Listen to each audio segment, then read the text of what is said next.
બોલો ભારત માતા કી જય જવાન.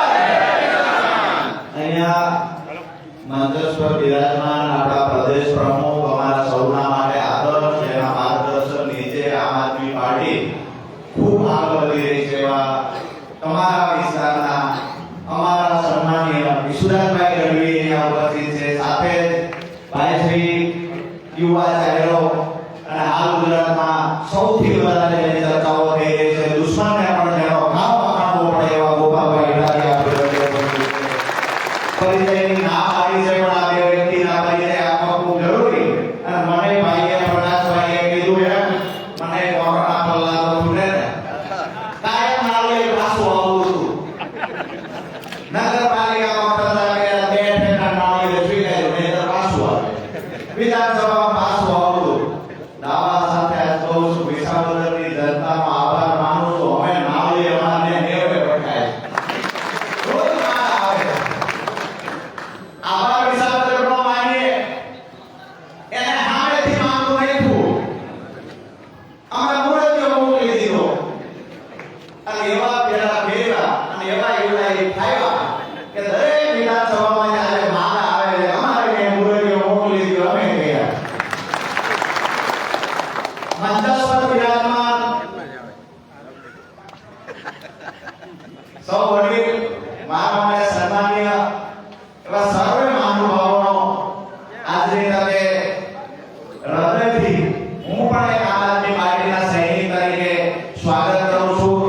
ભાઈ પરેશભાઈ હોય, રામજીભાઈ છે, અને તમારા વિસ્તારનું ગરણનું ધારાસભ્ય શ્રી હેમંતભાઈ, અમારા સંગઠનમાં જેને લોહી રેડી દીધું છે એવા ભાઈ શ્રી મનોજભાઈ, સાથે જ ખેડૂતોની લડાઈ હું જેની પાસેથી શીખ્યો છું એવા સાગરભાઈ, અને અહીંયા મંચ પર બિરાજમાન તમામ મહાનુભાવો સાથે જેની તાકાતથી, જેના આંકડાથી, જેના હોદ્દા નથી અમે અધિકારીઓ સામેના સરકાર સામે લડીએ છીએ એવા પરિવર્તનની લડાઈમાં સહભાગી થનાર આપ સૌ મહાનુભાવોનું રાજુ કરતા લઈ સ્વાગત છે.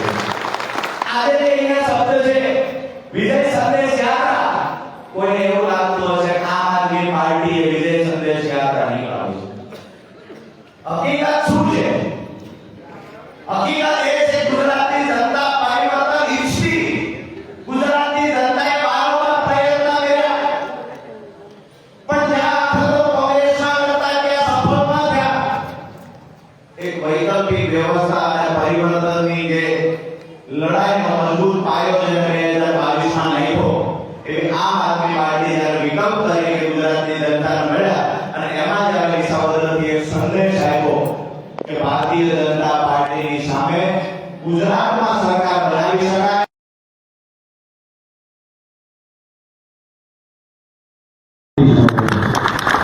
તો આ દરેક જિલ્લામાંથી, ગામડામાંથી આવેલો અવાજ છે. પ્રદેશના નેતાઓ, પ્રદેશ પ્રમુખ હોય, ગોપાલભાઈ ઇટાલિયા હોય, દરેક વ્યક્તિને ફોન કરી લોકો કહેતા કે અમારા જિલ્લામાં, અમારા ગામમાં, અમારા તાલુકામાં તમે આવો અને વિસાવદરનો સંદેશ આખા ગુજરાતના ગામડે ગામડે ફેરવો.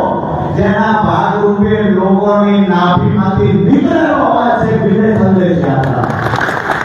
અને આજે વિજય સંદેશ યાત્રા અહીંયાથી દ્વારકાધીશની ભૂમિમાંથી ચાલુ કરી અને ગુજરાતના મોટા મોટા શહેરોમાં આજે વિજય સંદેશ યાત્રા જશે અને આવનાર સમયમાં ગામડે ગામડે આ વિજય સંદેશ યાત્રા પહોંચશે. 2027માં લંકાવી તોડ પર પરિણામ મળશે.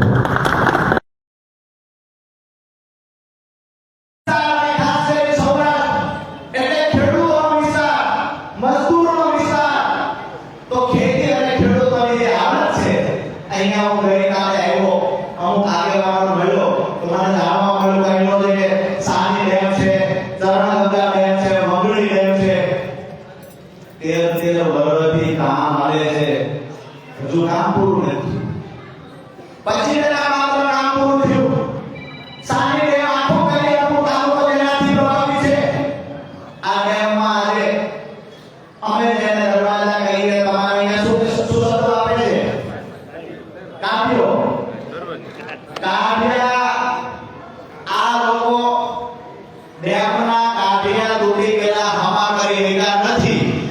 અમારે સુરેન્દ્રનગર ઝાલાવાડ બાજુ પાટલુમનો જે ડેપો હોય કાઢ્યો કે હું તમને કહું છું જેને કાઢિયા રિપેર નથી કર્યા એના બાંધવાનું કામ તમારે કરવું. વિષય એ છે કે અહીંયા જ્યારે આવ્યા તો ખબર પડી ઘણા બધા લોકો કાલે ઈસુદાનભાઈ મળવા આવ્યા કે ગઈ વખતે 2022 ની ચૂંટણીમાં અમે ક્યાંક ને ક્યાંક ભારતીય જનતા પાર્ટી સાથે જોડાયેલા હતા, પણ આજે અમને દુઃખ છે એ વાતનું કે અહીંયા ખંભાળિયાની બાજુના ધરમપુર સહિતના ગામ જ્યાં 10-10, 15-15 હજારની વસ્તી છે, આજે પીવાનું પાણી નથી આવતું. આનાથી મોટી દુઃખની વાત બીજી કઈ હોય? અહીંયાથી આજે સૌને વિનંતી કરીએ છીએ કે ટૂંક સમયની અંદર જે પ્રશ્ન છે ખાસ પીવાના પાણીનો આ સોલ્વ થઈ જાય એના માટે જાણ કરજો. મહિલાથી કહેતા નહીં અમારું તમારું રક્ષણ થયું. આ રામ ખવાડિયા માટે થઈ, આ ખેડૂતો માટે, ગરીબો માટે, પીવાના પાણી માટે જ્યારે પણ જરૂર પડશે ત્યારે અમારી ટીમ અને રાજુ કરપડા આપણી વચ્ચે ઉપસ્થિત રહેશે. લડાઈ કેવડી પણ લડવી પડે સંપૂર્ણ તૈયારી સાથે આવવાના છીએ. ટૂંક સમયની અંદર લડાઈના શ્રી ગણેશ પછી આમ તો દરેક વિસ્તારમાં જ્યાં જ્યાં જરૂર પડશે ત્યાં લોકો માટે લડવાનું છે. અને ભારતીય જનતા પાર્ટીને અહીંયા દ્વારકાધીશની સાક્ષીએ કહીએ છીએ, તમારામાં તાકાત હોય એટલો દમ લગાવી લેજો. અમારા લોહીમાં સિંદૂર નથી વહેતું, પણ પ્રમાણિકતાનો લોહી અમારા શરીરમાં વહે છે. અને ખેડૂતોની હાલત શું છે?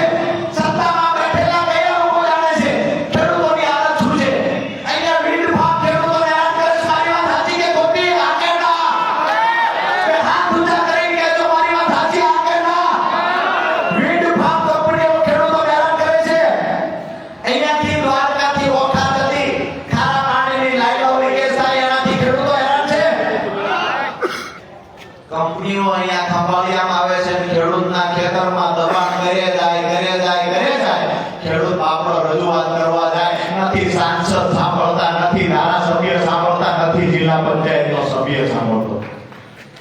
આ લડાઈ આપણે લડવા નીકળ્યા છીએ અને તમામ મુદ્દાઓ જે છે આપણા આ મુદ્દાઓની યાદી બનાવી અને કોઈએ એવું નથી માનવાનું કે અમારી સાથે કોઈ નથી. ભારતીય જનતા પાર્ટીનો એક પણ માણસ ભલે તમારી સાથે ન હોય, અમારી ટીમ તમારી સાથે ખંભે ખંભો આપીને ઊભી છે. ત્યાં જરૂર પડશે. મારી વાત છેલ્લી એક વાત પૂરી કરું. એ ઘણા લોકો મેં જોયું છે જ્યારે ખેડૂતો માટે લડીએ છીએ, બોલીએ છીએ ત્યારે ખેડૂતના ઘરની વાતો તમને કરી મારી વાતને પૂરી કરું છું કે જ્યારે આપણો ખેડૂત, મેં એક જ વ્યક્તિ, એક જ સમાજ એવો જોયો છે. ઘણા લોકો કે ખેડૂતો માટે શા માટે બોલો છો, શા માટે લડો છો? મેં એક સમાજ એવો જોયો છે, ગોપાલભાઈ ઈસુદાનભાઈ, કે જેના સપના ક્યારેય પૂરા નથી થયા. એ અમારો ખેડૂત છે જેને જોયેલા સપના પૂરા નથી થયા. અમારો ખેડૂત જ્યારે પાક તૈયાર થાય છે ને, પાક તૈયાર થાય અને એને માર્કેટમાં વેચવા જાય ત્યારે ખેડૂતનો દીકરો કે પપ્પા શહેરમાં જાવ છો, મારા માટે કપડાં લેતા આવજો. ખેડૂતના ઘરેથી એમના ઘરવાળી ધર્મપત્ની હોય એ એવું કે મારા માટે 2 સાડી લેતા આવજો, શહેરમાં જાવ છો. ખેડૂત કે હું તમારા માટે સાડી લેતો આવીશ, દીકરા માટે કપડાં લેતો આવીશ. એ ધર્મપત્ની કે તમારા પગરખાં તૂટી ગયા છે ને, નવા પગરખાં લઈ લીધો, શહેરમાં જાવ છો. પાકના જે ભાવ આવશે, સારા ભાવ આવશે, પૈસા વધશે, પગરખાં લઈ લેજો. ઉત્સાહ સાથે સારું સપનું જોઈ અને આપણો ખેડૂત માર્કેટિંગ યાર્ડમાં પોતાનો પાક વેચવા જાય તો સાંભળવા જેવી વાત છે. અને સત્તામાં બેઠેલા લોકો, ખેડૂત વિરોધી લોકો, જેને ખેડૂતની વેદનાની ખબર નથી, એને સંદેશ આપવા માટે આજે આવ્યા છીએ. જ્યારે ખેડૂત પોતાનો પાક વેચવા જાય છે અને જ્યારે ખેડૂતને ભાવ આવે છે ને, પછી ભાવમાંથી જે પૈસા મળે, ખેડૂત આપણો હિસાબ કરે કે અહીંયાથી જે અમને ભાવ મળ્યો એનાથી મારે દવાવાળાને કેટલા દેવાના, એના પૈસા નોખા કાઢે, ખાતરવાળાના કાઢે, મજૂરના કાઢે, હલનવાળાના જરૂર હોય, હલન હોય, કટર હોય, એના પૈસા કાઢે. આ તમામ પૈસાઓ અલગ કાઢે અને છેલ્લે જંતુનાશક દવાના પૈસા દેવાના એમાં વધતા નથી. આપી નાખે ખેડૂત ત્યાંથી ઘરે આવે. આપણે જાણેલી જોયેલી ખેડૂતની વેદનાની વાત કરું છું તો કથાકથિત વાત નથી. એ ખેડૂત જ્યારે ઘરે આવે છે એનો દીકરો દોડીને ખેડૂતને બાપ પડી કે બાપુ પપ્પા મારા માટે કાંઈ લાવ્યા? ખેડૂત એવું કહે છે બેટા દુકાને હારા કપડા નહોતા, દિવાળીએ નવા કપડા આવવાના છે ત્યારે તને કપડા લઈ દે. એના ઘરના ખેડૂતનું ચહેરો જોઈને ઓળખી જાય છે કે દુઃખમાં દુઃખમાં છે, પૂરતા ભાવ નહીં આવ્યા હોય, ઘરના કહે છે સામેથી એવું કે મારે હાડીઓ તો ઘણી પડી છે, હાડીની જરૂર નથી, તમે પગરખા લાવ્યા હોત તો સારું હતું.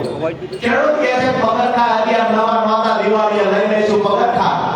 આ અમારા ખેડૂતોના પરિવારના ક્યારેય સપના પૂરા નથી થયા, ક્યારેય પૂરા ભાવ નથી આવ્યા, જરૂર પડી સિંચાઈનું પાણી નથી મળ્યું, પાક નુકસાન થાય સરકાર વળતર નથી ચૂકવતી. 2014 માં 75,000 કરોડ રૂપિયા જે ખેડૂતનું દેવું હતું, આજે 1.5 લાખ કરોડ રૂપિયા ખેડૂતનું દેવું થયું. હું જાહેરમાં કહું છું, ખેડૂતના દેવા પાછળ જવાબદાર હોય તો ભારતીય જનતા પાર્ટી જવાબદાર છે. આ તમામને નમ્ર વિનંતી કરું છું કે આવનાર સમયની અંદર ભારતીય જનતા પાર્ટીને મુખેથી ફેંકવા માટે થઈ, ખેડૂતોના બાળકોના ઉજ્જવળ ભવિષ્ય માટે, ખેડૂત પરિવારને બચાવવા માટે, ગરીબ અને મજદૂરોને બચાવવા માટે થઈ એક જ વિકલ્પ છે આમ આદમી પાર્ટી. અને આમ આદમી પાર્ટીના તમામ યોદ્ધાઓ ભારતીય જનતા પાર્ટીના મૂળિયા ઉખેડી નાખવા તૈયાર છે. બસ સહકારની જરૂર છે. બીજી મારી વાત, વિસાવદરની જનતાની એક ટૂંકી વાત કરું કે આજે અહીંયાથી વિસાવદરના લોકો પણ મને સાંભળતા હશે. નતમસ્તક વંદન સાથે આભાર તો માયનો. બીજી એક વિનંતી વિસાવદર ભેસાણ જૂનાગઢ ગ્રામ્યના લોકોને કરીએ છીએ કે આખા ગુજરાતને ગોપાલભાઈની જરૂર છે. નારાજ ન થતા, ગુસ્સે ન થતા, આ ધારાસભ્યને આખા ગુજરાતમાં વ્યવસ્થા પરિવર્તનની લડાઈ લડવા માટે આઝાદી આપી દો.